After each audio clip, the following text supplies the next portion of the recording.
I am the Tofu Golem. Please enjoy the video. You start by confirming the essentials: your degree, any finance designations like CFA or ACA, and whether documents need UAE attestation. Once done, make a Dubai-optimized CV, 1 page for junior roles, 2 for senior, and craft 3 application templates so you can apply fast. Next, set up LinkedIn and a local contact number. Recruiters filter on location and clarity.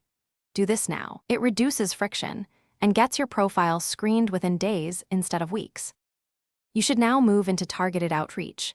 Map 50 target firms across banks, Big Four, boutiques, and family offices, then prioritize. Reach out to 5 specialized recruiters and join 3 Dubai finance groups. Attend at least 2 events per month to meet hiring managers.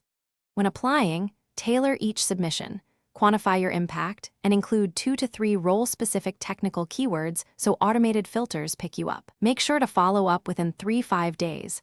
Persistence converts interest. You're at the finish line. When an offer arrives, negotiate using market ranges and include allowances, housing, transport, since UAE pay is tax-free and package components matter.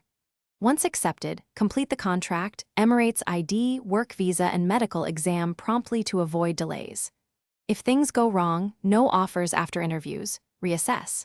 Take short certifications, accept a temporary contract to enter the market, or ask recruiters for direct feedback. This troubleshooting keeps momentum and often leads to the permanent role you want. Thanks for watching. Consider subscribing if we helped you today.